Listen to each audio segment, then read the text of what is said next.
Second Thursday, so that means the mayor, Scott Maddasion, is in. Scott, it's bright sunshine, but it's mighty cold out there. A little chilly. Looks are deceiving when you look out the window, right? That is for sure. We were talking. You work out every morning around 5 o'clock. I didn't know you were such an early bird. I do. Yeah, I actually kind of am early bird. I never used to be, but it's probably like 6 or 7 years ago I started going in the morning because trying to go to the gym after you get off work is like, it just never happened, right? Because something comes up. So I started a routine, and I'm up at 4:30 every morning, and I do that, and it's been good. I think it's nice for the mental health too, to kind of go and put my headphones on, and I get a good hour and a half by myself where I don't have to think about much of anything. Well, we did get some snow finally in this winter season, and quite a bit of it actually. How do you think things went? Yeah, I think things went really well. I have flashbacks from my first month as mayor in 2020 because it was like 2 weeks into it. We had this nasty ice storm. I don't know if you remember that. And I was new, and Brian Lemke, our public works director, was new, and a couple other people were new, and it was kind of a disaster back then. So we do have a priority list now. We have a rhyme and reason on how we do things. And I think over the last, I think the roads were great this morning when I was driving around. I know the guys and gals were working all night to get that ready for everyone. So I think we did a good job this time, and in the recent future, I think we've done pretty darn good any snow event that we've gotten. Ice is hard, but the snow we've been taking care of pretty good. So yeah, snow is much better than ice. There's no doubt about that. Let's talk a little bit about the procedure. When do you actually start to send the trucks out, Scott? Yeah, so you saw a day before we did issue the snow emergency, right? And according to our code, a snow emergency then triggers calendar parking. So that's the first step, is to announce that snow emergency. We trigger calendar parking. That's actually in effect until 7 p.m. tomorrow night, which gives the Public Works Department plenty of time to get those roads cleared, because not everything's going to happen right away, right? Mm-hmm. So that's the first step. And then we start doing the pre-treat, and that is at the discretion of the Public Works Department, because as I found, it might have been in December, we got a little bit of weather, and there's ice coming, and we didn't pre-treat. Well, the brine and stuff like that has a good amount of water in it, so they didn't do it at that time because they felt like it would have frozen and made it worse, right? So whether we use the brine or the salt or whatever, it does depend on how the weather, right? And we know salt's not effective at some temperatures, right? So sometimes it's a waste of money. So that pre-treat part would be at their discretion if the weather is right to do that. And then we go into the actual snow activities, and there's a priority list as we go down there, right? Priority 1 are streets that the hospital and emergency routes. Those are priority 1. Any marked snow routes, and then the primary highways under city maintenance, right? So that's where they're going to hit first. And even if they get those roads and then they start going into neighborhoods, they may have to go back out of the neighborhoods to get those roads to make sure they're good. Priority 2 is bus routes and other major traffic areas. So like 3rd Street, like we were talking about, like that's a major traffic area. 13th Avenue North, Main Avenue. I guess Main Avenue and the one part is a highway.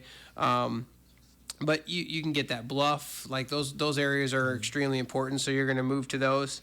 And then priority 3 is then we get into the residentials, other municipal service streets, including all of our commercial areas, cul-de-sacs, dead ends, whatever you want to call them. Those are typically done at the end, right? Those are kind of the last thing that we get to.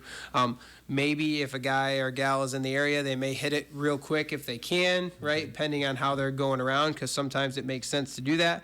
But that's the kind of the priority as we go down the line, so that you can understand, where you stand based on your street. If you're deep in the middle of a neighborhood somewhere, you're not necessarily going to get hit right away. Maybe you do. Maybe you're a snow route. I grew up in Cameron Oaks, and on our street, we got it kind of early because that was it was the bus route back then. The bus doesn't come down that road anymore, but it was back then. So that's kind of an example of how, maybe one road in the neighborhood gets done and not the rest at a time. What was interesting about yesterday also, it was like pretty much all day into the evening snow event. So, the snow was pretty much continuous. Talk about that. How does that affect what things are doing? Yeah, so I think when that happens, you're going to see more of the plows are staying on those priority 1 roads and maybe a little bit of the priority 2, because when the snow keeps coming, you obviously have to keep going back. And if you think about 2nd Street, when you're plowing 2nd Street, that's a lot. I mean, it takes a lot to go down. It's 4 lanes, right? So you got to start in the one and then move to the next, and there's a lot of traffic, and you're going up and down. So by the time you get done with 2nd Street, you may have to start over again, depending on what the snow, what it looks like. And same thing with, 3rd Street is quite a long distance if you take it all the way from downtown up to Eagle Point, right? Mm-hmm. So that. It just kind of depends on how they go, and the folks that are doing the driving are trained and they know where they need to be. We also have GPS on all the trucks, so if for some reason something happened, Brian in Public Works could be like, hey, you're on 13th Avenue North. Something happened. We need you down on Bluff. We need, you know what I mean. So we can work that and do that that way, but also.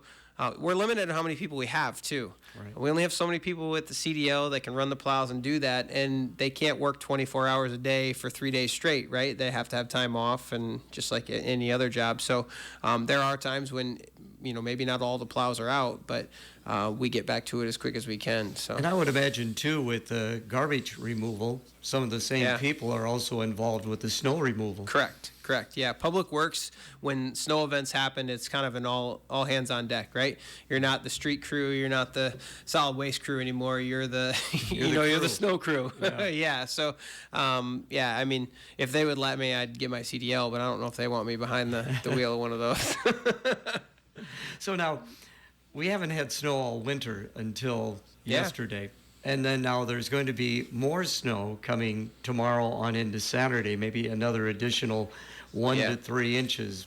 Problem? How's that work? Well, I mean, I think my opinion at the moment, as we're looking at the forecast, you're probably most likely going to see that calendar parking snow emergency extended till Sunday, maybe even Monday, depending on how much snow we're actually projecting. So I would think that's going to happen.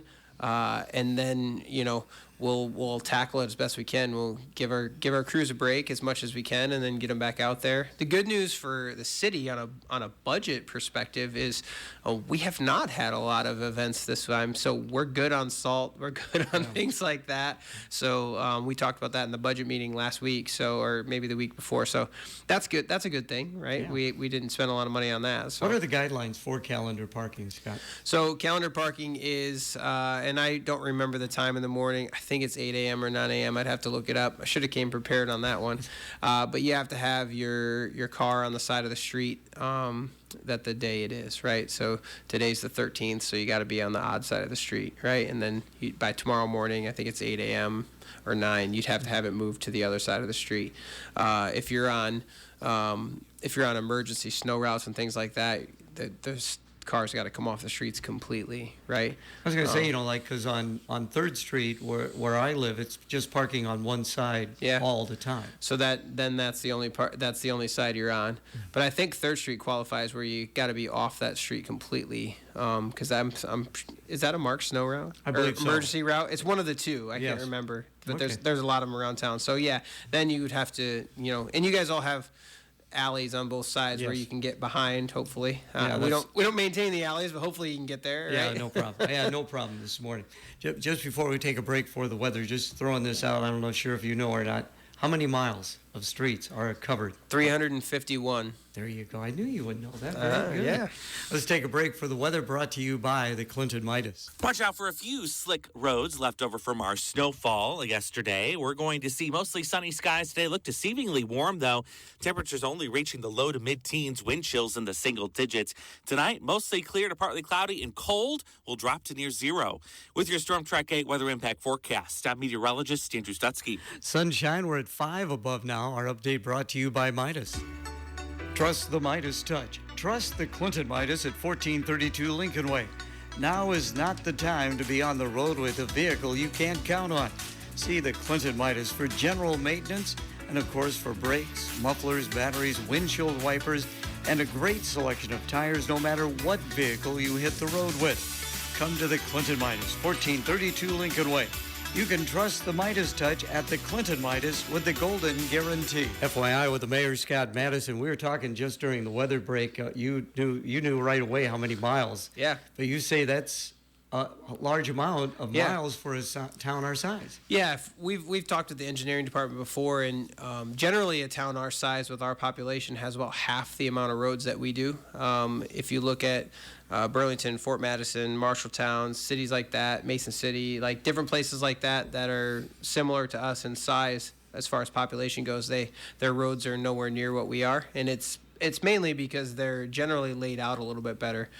They're laid out more in that square kind of grid type thing, whereas we're laid out against the riverbank, basically, right? And our city's kind of long and skinny, and then we stretch west a little bit, which kind of changes the landscape of how that grid, so to speak, works. Interesting. Again, visiting with Scott Maddasion, our mayor. Let's get into the budget. That's one of your talking points. Yeah, so we're in budget season right now. We've had 3 budget meetings so far, or 2 budget meetings so far. Our third one's today.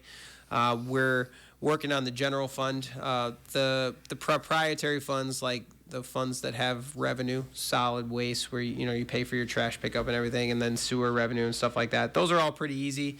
We get through those generally fairly quickly, right? Because there's a revenue stream and they're kind of separate by themselves. What we've been working on last week and then this week is the general fund. The general fund is the fund that taxes go into, right? That's where the tax levy comes into play. So your taxes don't actually go to pay for garbage pickup and sewer and things like that. Those are based off the rates that people pay. So general fund is, the things that you think about operating the city, police, fire, public works, IT, city hall, like all those types of things, right? Parks and Rec, that's where the general fund is. So we started it last week. We did about 2 hours and 15 minutes and then kind of sent the troops out to do some more digging, more information, and then we got general fund again today. I don't know if we'll get through it all the way today, but we will definitely be probably another 2 hours at least discussing that as we're going through. And these are public meetings, so if anybody wants to come at 3 o'clock today and listen to numbers, come on in. We're happy to have you.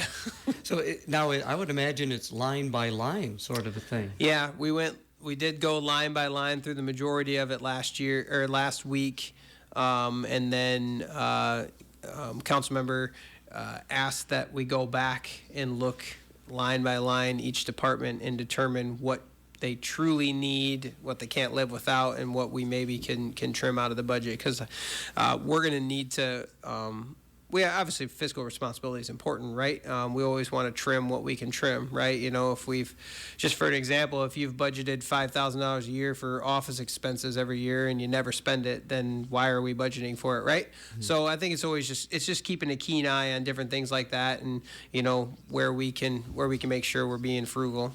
And this is something that you do on a yearly basis. Yeah. So I would imagine, it helps you, now especially now you've been on the job for a while, a better understanding of putting together a budget. Yeah, absolutely. It's a $25 million budget, and when you first come in and you see all this stuff, it's pretty eye-opening, right? It takes a while to get used to it. I mean, I'm pretty much used to the process now. I understand how it works, and which helps you ask more questions. It also helps you recognize more things like, oh, why is this number this now, right? And after you've seen it a few times. So we've got a pretty seasoned council, though. I mean, everybody's been there for a while.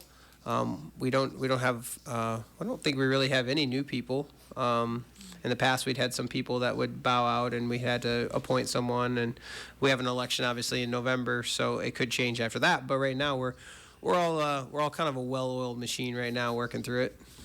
It was on the front of the Clinton Herald today, Bethel AME Church. Talk about that. I put that on there because I figured you'd see that this morning. So we had a presentation from Kurt, Great Revivalist Brewery, the other day. They own that church building.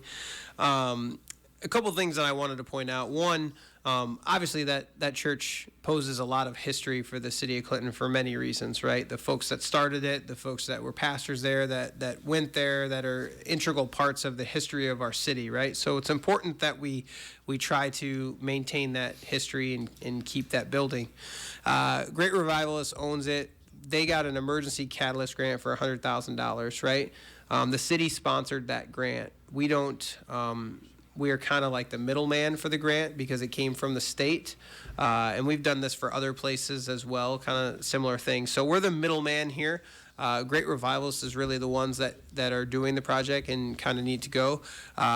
They came and presented the other night. They're short on funds. They don't have the ability at the moment to get a bank loan to get the match for the 100K. But they're working on options and they're trying to do it. So we kind of gave them we're willing to help, right? How we can help. I don't have $100,000 in our budget to give you to help in that manner, but we're willing to help however we can, whether it's trying to drum up community support or whatever it is. But we're kind of under the crunch time because we got to have that match by May 17th, I think is the number or the day. So what all needs to be done? I mean, so basically right now the Catalyst grant, the $100,000 is to shore up the roof and then start working on the exterior of the building. That's what it's for. They've come across a lot more problems with that building than they expected at the beginning. They've put some money into it, according to the presentation we got the other night, about $140,000, but nothing on the exterior. That was inside the floor and the joists, I guess, were pretty bad. So that money was used before the grant was awarded, though, so they can't use that money that they've already paid as the match, right? And we all know, businesses, don't have unlimited funds, right? And I understand that. So we're doing our best to try to help them out, and hopefully the project gets done. But if you're out there and you want to help out or donate, whatever that is, I would get in contact with Great Revivalist and kind of talk to them and see how you can help restore this building and get this project moving. So once the project hopefully is completed, what will take place? So they have a couple of different ideas. Basically, it'll be somewhat of like a meeting place, or a venue or whatever. They've talked about doing, like a little bit of live music there. It doesn't have a big capacity though, so you could do that. You could, rent it out for meetings, stuff like that. That's what I've heard.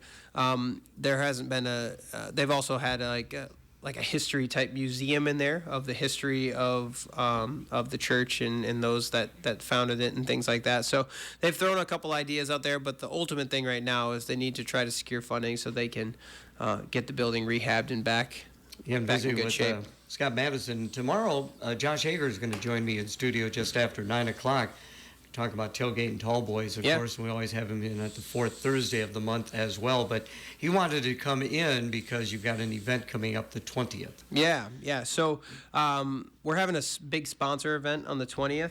It's going to be at Legends. It's from 7 to 9 p.m. So go to the Grow Clinton's Biz After 5 at the Rusty Barrel from 5 to 7, and then come see us out at Legends, right? Be a full night of fun. Yeah. So basically what it is to continue to promote the sponsor packages, answer questions. You don't have to come out if you just have questions about the event or how to get involved or how to help or whatever.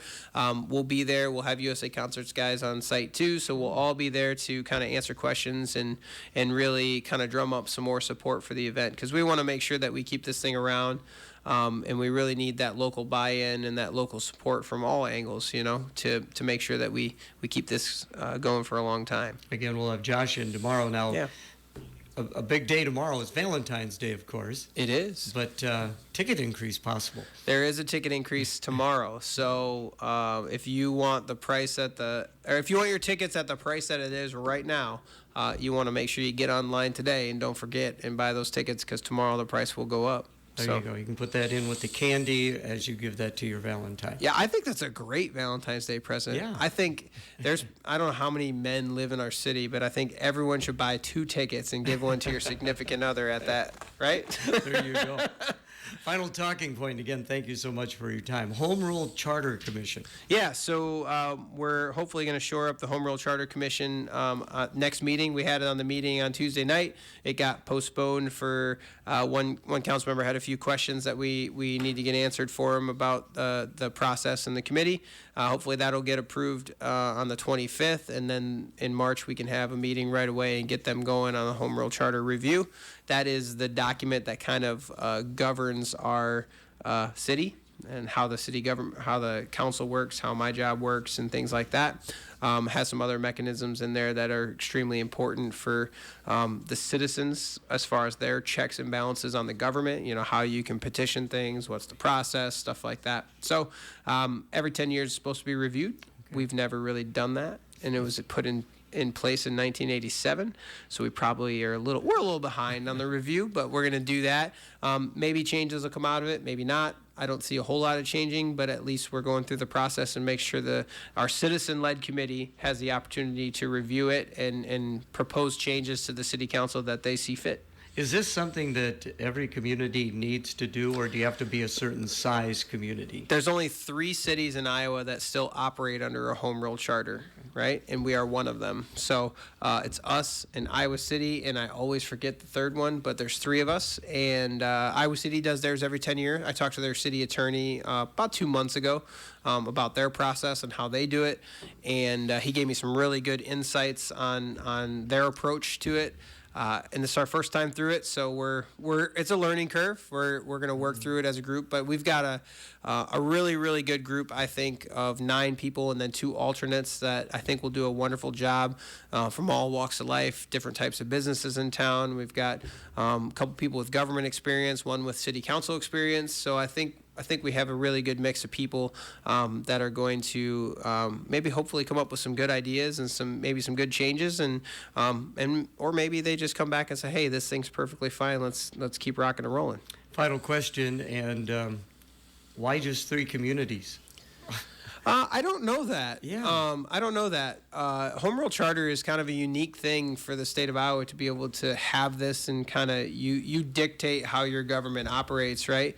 And I don't know why more don't do it. And I don't know if we used to have a lot and they went away from it.